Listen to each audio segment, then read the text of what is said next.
And so bow down with the big deal lunges, and you're going to be experiencing skyrocketed growth when combined with... Thank you, Greg. Thank you, Greg. Coach Greg, and in today's video, we're going to be learning 5 things that Mike Israetel just recently learned. You know, in the last several months, years, whatever, that skyrocketed his gains. Alrighty then. And so I can't wait to see what Mike Israetel has learned the past several weeks, perhaps months, that he has not learned throughout his career. You know, studying for a PhD, competing for his IFBB Pro card. And so he's just learned this now. Are you ready? Let's get right into it. I learn new things all the time. Some old things that I used to think were super, super true turn out not to be true. And I'm always willing to change my mind if presented with compelling evidence and compelling experience. And so is it going to be that he never actually had 20 pounds of body water from bulking? Or perhaps that it wasn't actually the tan that prevented him from getting his IB? Maybe that the evidence actually suggests that Coach Greg was right all along. That Turk Max from Uzbekistan, it's not snake oil. After all, we have the receipts. And so is Mike Israetel going to start taking Turk Max Ajuga Turkistanica from HDLT supplements? Obviously, he knows that Gorilla Mind doesn't sell Ajuga Turkistanica. That's been proven. Or that cereal and Gatorade is not ideal when dieting down for a bodybuilding competition. Well, let's find out from Mike himself. Now, when I say I'm always willing to do that, that's not really the case. Sometimes I get to be a curmudgeon-y asshole and I resist it for too long. I think we all do that. I'm definitely not perfect. Or perhaps Mike actually is perfect with one sole difference. He has an app, the RP app. It stands for really pale. And so unfortunately, we all know that without the color, the dark tan, like Mr. Delicious Mike Thurston himself, you can't have a great looking physique. Remember, some people refer to it as Renaissance periodization, but little did you know, it stands for being really pale. First one is doing proper warm-ups. And so the first one of all, remember, he's been training for 25 years.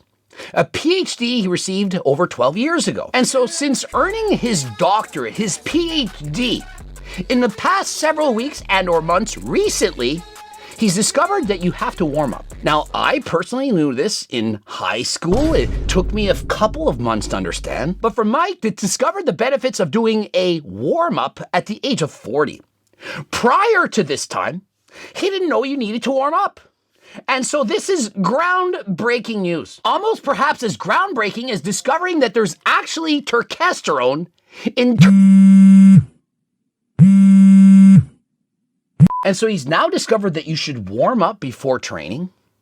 Perhaps none of you knew this. I mean, you're following the Really Pale app system, but recently perhaps he's added that to the programming, stating you should warm up. But how? How should we warm up? Let's make this simple. I mean, I could have said go to the gym and go for 5 or 10 minutes on some form of a cardio piece of equipment, get a light sweat, and then warm up with a lighter weight, and then add some weight and go a little bit more moderate. Warm the muscle up. Start light, go heavier, and then go into your workout. But perhaps that was too complicated. And so let's now simplify it. You know, Mike Israetel, he is a genius. He has a raw IQ score higher than any coach in the world. I'm both on a raw IQ scale smarter than almost every coach, maybe every coach. And so what do we have to do, Mike? Well, let's see. You take your 30 rep max and you do a set of 12 with it, roughly your 30 rep max. Wait a few minutes. You take your 20 rep max and do roughly a set of 8 with it. And then you take your 10 rep max on that exercise, on that first exercise, and you do roughly 4 reps with it. And so it sounds cool. 30 rep max set of 12, 20 rep max set of 10, 10 rep max set of 4. Raise your hand if any of you out there know your 30, 20, and...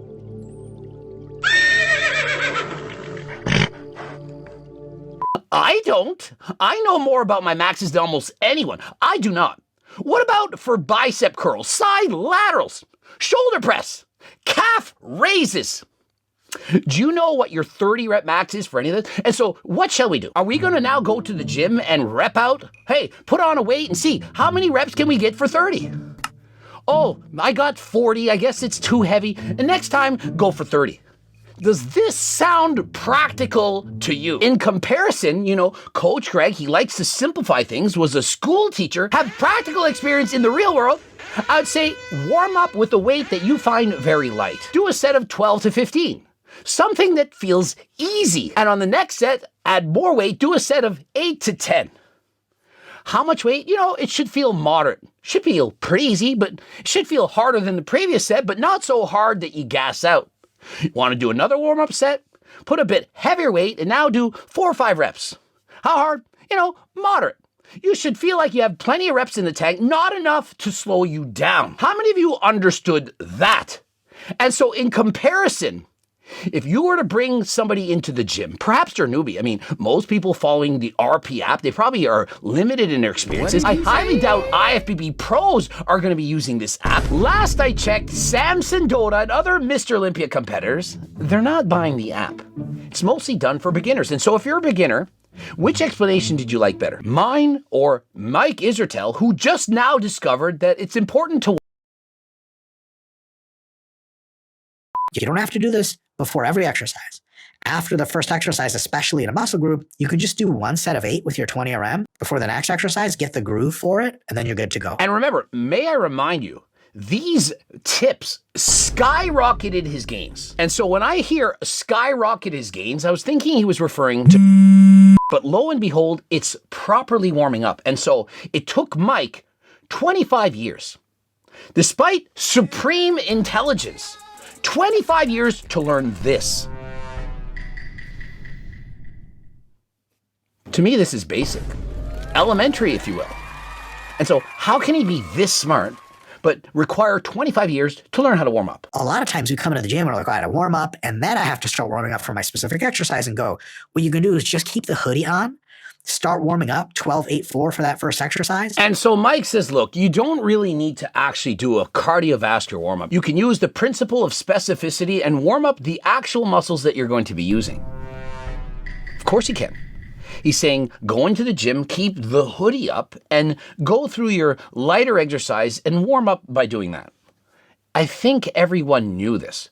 Not everyone does a 5 or 10 minute cardiovascular warm-up before lifting weights. But why are we now promoting to skip out on doing cardio? Could people not just do the 5 or 10 minutes? Is it really that cumbersome that they're going to do some cardio? You have to do 150 minutes of cardio a week. That's the minimum. And so why not include it as part of your weightlifting session? Is it going to make you worse? You only stand to gain from this, and so why not just simply do it? Why are we trying to convince people to do less cardio? Like Jeremy Ethie. Oh, if you do cardio, you're just going to have the compensatory effect. You'll eat more and move less, so doing cardio is useless in terms of helping you to lose fat. Bull-turking shit. It's that you don't need anything else. Just that alone, and then a little bit of warming up before each exercise later in the session is totally good to go. And so remember, this skyrocketed his gains. Before this time, he was lucky to even make it to the stage, to put on any muscle whatsoever. It wasn't the trend bologna sandwiches, the HRT, whatever he's taken. It's the fact that he's altered his warm-up, skyrocketed his gains. Do I own the fact that I'm like pretty dog shit at bodybuilding? Yeah, hell yeah.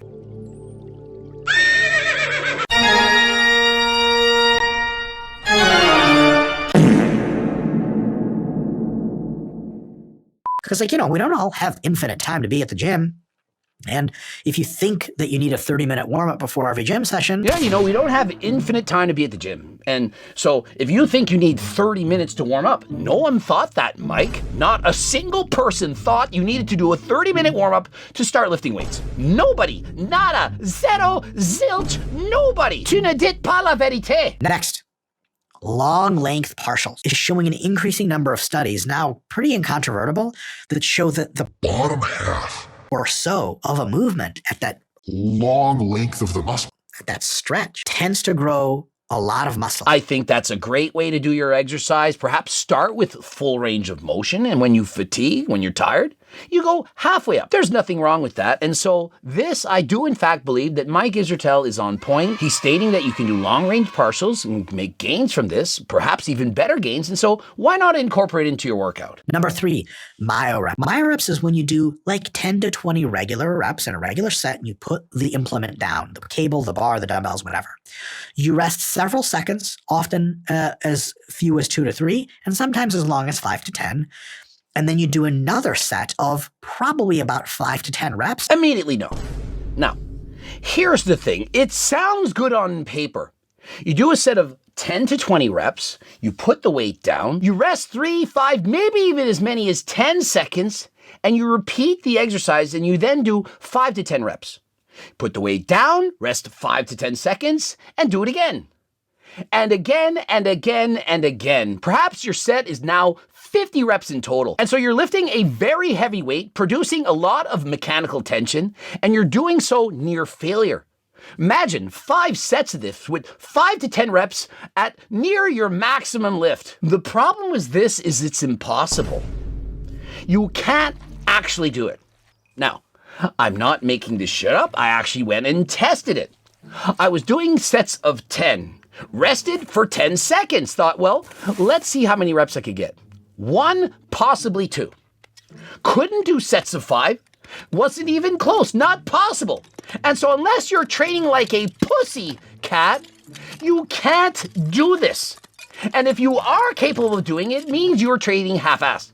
It means you are doing your warm-up. Remember your 30 rep max? Well, of course you don't. But if you put that weight on and stopped at 10 and rested 5 seconds and repeated and did another 5 to 10 reps, you probably could, in fact, get to 50. But that's with a 30 rep max. If you do anything close to your 10, perhaps 20 rep max, and you only rest for 10 seconds, it doesn't give your body enough time to replenish its ATP stores enough to produce the power required to get an additional 5 reps. 5 is not even close, not even possible for anyone. And so if you only rest 5 or 10 seconds of what he suggested, he said even 2 or 3, 5, maybe 10 at most, you're not going to get 5 reps. You're probably not even going to get 3 reps. I could get 1, maybe 2. And so this style of training, it's not going to be possible. Now, if he had said, go and put your 10 rep max on and stop at 9 and rest for 15 seconds and do 2 or 3 more reps and try doing that for 2 or 3 sets, maybe. I'm not going to say it can't work. And so to me, this is essentially the equivalent of training beyond failure. If you're limited in time and you can't do as many sets, you want to train like Coach Greg, you can train beyond failure. Do as many reps as you can, perhaps drop the weight, and continue on. It's called drop sets. You could also do forced reps. You're getting as many reps as you can on the bench press and your partner helps you lift a couple extra reps. You're allowing your body to go beyond failure. It's training beyond what you normally would be capable of, and so you're getting more stimulus on the muscle to grow.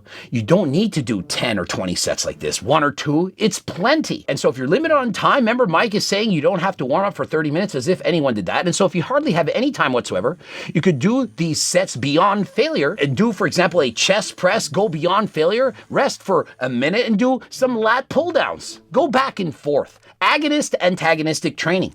Go beyond failure. Really push yourself. Go from one machine to the next. I do, in fact, love to train like this, and so I highly recommend it. So if you take a look at a set of 5 Myoreps and then 5 other sets of 5 to 10 reps with some breaks in between, that whole number of reps might be like, let's say you do 50 total repetitions like that. Impossible. Go and try it. Try it. Do a set of 10, rest 10 seconds, and see. How long will it take you to get 50? Probably. Most of the reps are close to failure because as soon as your body recovers just enough to get a little bit away from failure, you hit it again. As soon as your body recovers just enough to hit it again, you can get 1 rep. You can't get 5, you can't get 10. To do that, you have to rest longer. Did you know this? Typically, my biceps would take me 10 minutes to train with straight sets. But now that I'm doing Myoreps, I get the same amount of work and growth in 5 minutes.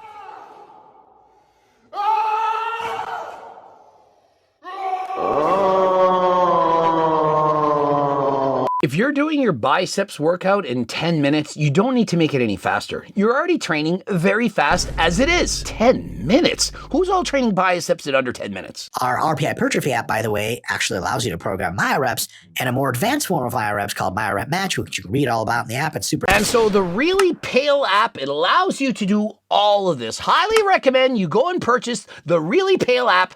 Harder than last time. Number 4 tip is back foot down lunges. And so the BFDLs, the big deal lunges, what exactly are those? And how did that skyrocket his gains? Well, let's see. So instead of pushing down off of the toes of your back foot, you actually, as you step out with your front, you bring your toenails on your foot to touch the ground. And so we got Mike demonstrating how to properly do the big fucking deal lunges. And so you notice his shoelaces down and you look like you're about to fall. Have your hands leaning forward and somehow muster up the courage to get yourself back up. The big fucking deal lunges. And so these skyrocketed his gains as of late, last couple of weeks, perhaps a month. And so expect Mike to be on stage in the next year or two with his IFBB Pro card. I mean, with the amount of gains that have skyrocketed from this and the addition of Turk Max, he'll be unbeatable. Add to that a proper tan, it's game over. He's definitely going to hit the Mr. Olympia. Number 1, get a crazy tan. Already look 10 times bigger than I actually am. It looks way better than being pale. And so it wasn't the trenbolone sandwiches, the peptides, the semaglutides, none of that. It had to have been the big fucking deal lunges that skyrocketed his growth. Thank you, Greg. Thank you, Greg. Insert backlat spread fart noise, Blue Lobster, organ chiming in the background.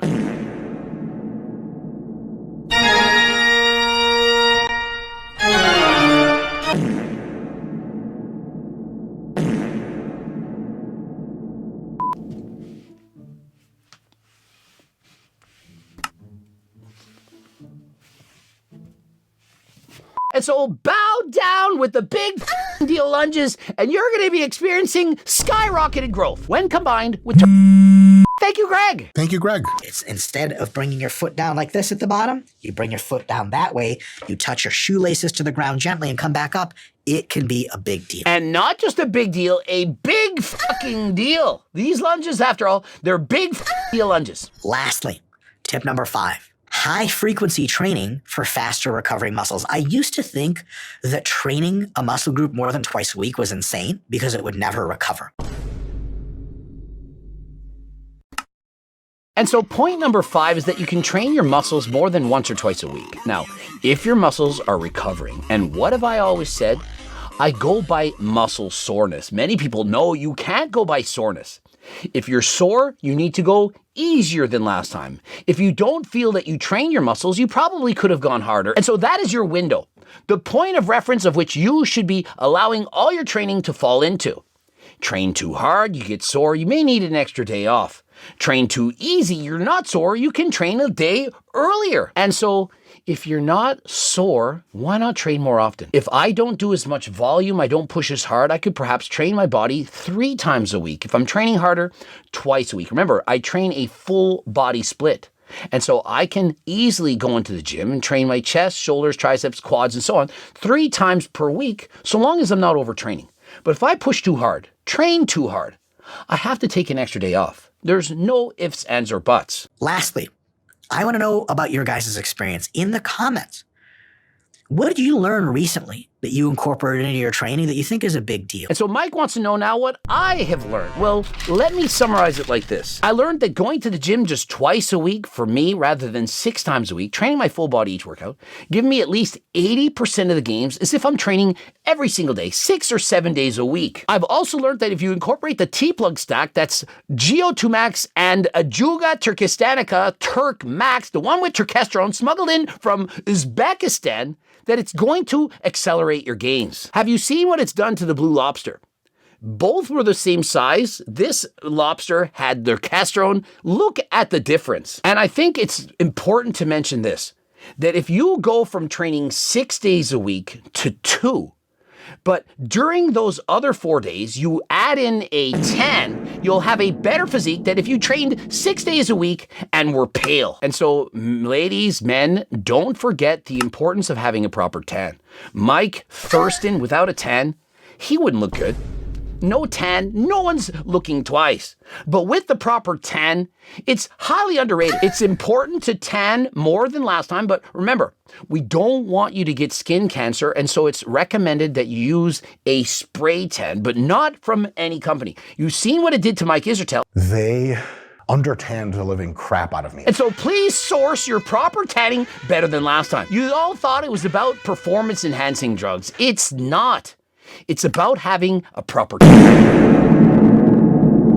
Remember Blue Lobster Squad? You can get to the website, code Greg, 15% off. Turk Max is back in stock. At least it is as I record this. And so go and purchase harder than last time. Subscribe, click the bell button, comment to boost you out of them. Don't forget to like this video if you liked it. Watch one of those two bloops. And of course, we got the cookbooks, the training books, the Circle Diet book, coaching plans by me and my team, the Harder Than Last Time clothing line, all on the website. Get to it faster than last time. And until next time, I am out.